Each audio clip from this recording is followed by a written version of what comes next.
Chapter 3. Use daily rituals to fine-tune and achieve your goals.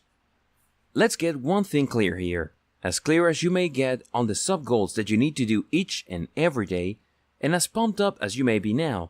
Please understand that success is a long-haul journey. It really is. It's a marathon. It's not one of those things that you just choose to do now and somehow, some way, things would just fall into place. It doesn't work that way. Things sometimes pan out this way, but it doesn't happen all the time. You definitely can't bank on it. This is where your daily rituals come in. Everybody has rituals. The problem is, for the most part, our rituals are either neutral or don't really help us either way, or they work against us. By being a little bit more mindful and purposeful regarding the daily rituals you carry out, you can well position yourself for greater and greater levels of success. You also position yourself for increasing levels of self-discipline. These two concepts coincide in the form of the rituals you choose. Daily rituals come in 4 different types: physical, mental rituals before task, and rituals you engage in before you sleep. You have to be conscious about all of these so you can make them work for you instead of having them work against you. Physical rituals. Physical rituals involves things that you physically do every day on a consistent basis. These are very important because they center you. Your mind and body can be aligned or can be misaligned, depending on your physical rituals. If your ritual is to watch TV for 3 hours straight, then that's going to have an impact on your life, whether you like it or not. If you choose to jog every morning or work out at the gym hitting the weights 3 times a week, that's going to have an impact on your life, again, whether you like it or not. Focus on the physical resetting quality of physical rituals. Look for rituals that maximize this sense of physical reset where you feel that you're getting a fresh start. At the very least, aim for physical rituals that give you some sort of mental clarity. Usually, people use physical rituals involving daily exercise, timing their meals, wake-up time, or taking cold showers. You might be thinking that taking a cold shower is a form of self-punishment, but you'd be wrong. When you take a cold shower, your mind doesn't wander. You force yourself to act efficiently because you don't want to freeze. You also start thinking in a very focused way. You'd be surprised as to how long this focused thinking will linger as your day goes on. Why do physical rituals work? The bottom line is that physical rituals produce positive results because of the positive association you create. When you engage in a physical ritual, like daily exercise or taking ice-cold showers, you focus. It's hard to do weight training in an unfocused way. You're going to spend an eternity in the gym. If you work out correctly, you're forced to focus. That same applies to taking a cold shower. This is personal productivity dynamite, because you only need to engage in the physical ritual and your body will automatically supply the focus.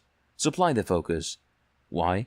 It already developed a tight association between the level of mental, emotional, and spiritual awareness of the moment you're in that you achieve with certain physical stimuli, like an ice-cold shower. You only need to subject yourself to that physical stimuli for your mind to kick in. Mental rituals to start your day right. You need to adopt mental rituals that start your day on an optimal level. You really do.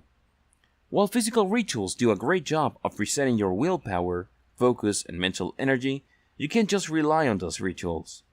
You should also be more proactive as far as your mental activities are concerned. This is why I would suggest that you practice feeling grateful the first thing in the morning. The first few minutes of your waking consciousness every morning should involve you thinking about how lucky you are, thinking about how you've been blessed to sleep through the night. Think about how fortunate you are to have food in your belly, a roof over your head, and nobody sneaking up behind you to plunge a knife into your neck. I know that sounds far-fetched to a lot of people, but you'd be surprised as to how many things you take for granted. Feel fortunate that you don't have stage 4 brain cancer. Feel grateful for the fact that you're able to breathe comfortably without pain or the need for medication. There are just so many things you can feel grateful for. Why do this? Well, when you feel grateful for something, you humble your mind. You really do. You quiet it. It's no longer about what you need.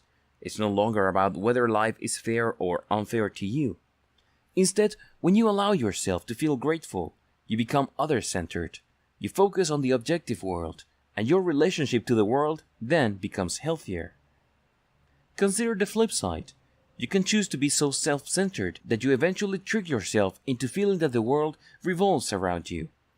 You might think that that is a very self-empowering way of thinking, but it actually leads to a dead end. If you think that the world revolves around you, then you would become overly sensitive. Everything is a judgment of you. If people aren't nice to you, then it's all about you. Maybe they're just having a bad time. Maybe they're just going through some rough situations in their life. It's not about you. They're just projecting, and you're not necessarily the target. But unfortunately, if your main focus is on yourself, and you're extremely self-absorbed, you become so touchy that you end up limiting your success. You become easily discouraged because life is unfair. You become frustrated because things don't flow easily as you imagine as they should. Feel grateful. Allow yourself to feel humble and suppress that ego. Next, practice affirmations. Celebrate things that you do right. Celebrate what you have to offer. Be aware of your competence and the value you bring to other people's lives. When you practice affirmations, you build your confidence. You reshape your ego into a more positive form that would enable you to achieve more. Usually, we let our egos thwart our success by unrealistically shaping our expectations. When you practice affirmations, you are in full control of how you would like your ego to perceive your capabilities and personal possibilities. Pre-task mental rituals. Before you roll up your sleeves and get down to business, as far as work or school is concerned, engage in these rituals. They do an amazing job of clearing up any mental obstacles or emotional hurdles that degrade your effectiveness. First, practice deep breathing. What if I told you that by simply breathing deeply and slowly 8 to 10 times, you clear your mind and you energize your body? Next, engage in some sort of mental cleansing. This doesn't have to be anything fancy. You basically just refuse to hang on to negative thoughts. Refuse to get worked up over an issue that you really can't control. Maybe there's just something that you're struggling with from yesterday, while this morning choose to let that go. Once you have done mental cleansing, the next step is to mentally cleanse yourself as far as the task in front of you is concerned. Focus on what you know about the task and don't leave anything to judgment. Just focus on the mechanics of the task. Don't overanalyze it, don't prejudge it, don't dismiss it as either too hard or impossible or beneath you. Instead, just look at it as a series of technical instructions. Keep only these things in your mind. Technical instructions should be the only thing in your mental data banks. Next, start the task. This is crucial.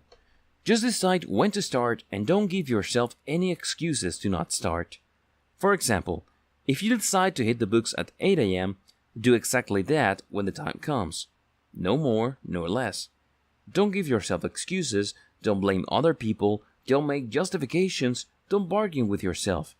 Stop engaging in any of that internal shenanigans and just jump in with both feet and get down to business.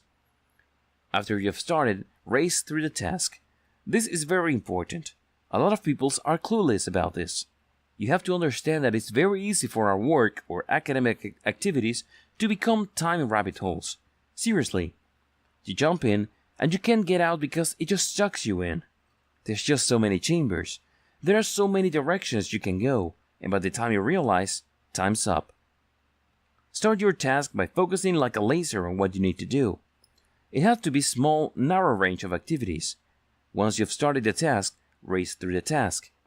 In other words, play a game with yourself. Pretend you're in a marathon and you're basically knocking out all these tasks as quickly as possible. It's important, however, to race, but to go through a quality checklist. You're not looking to cut corners, you're not looking to compromise quality. Your objective is to race through the task, while at the same time, making sure that the output that you produce meets quality standards. This is very important, because the more you do this and the more you get used to it, the more likely you will master the task. Eventually, you would reach a point where it becomes easy or second nature to you. Finally, Take small breaks, but stick to schedule. For example, if you allow yourself 3-minute breaks after big productivity tasks, stick to that. After the break period is over, start the race again. Pre-sleep ritual. Before you sleep, make sure that you adopt these rituals or something similar to them. Whatever the case may be, adopt rituals that achieve the same objectives. First, write down your goals for the next day. This is very important because you are able to mentally map out what you expect from yourself the following day. When you do this, you're no longer blindsided by the task you'll be doing the next day. You're no longer emotionally intimidated. Instead, you're mentally focused as to the grand objectives you need to knock out. Next, once you have your list going, mentally rehearse what it would feel like to successfully achieve those goals. Imagine yourself doing the work, having a good time, and then achieving success at the end of the sub-goal. Allow yourself to feel good. Let the sense of accomplishment sink in.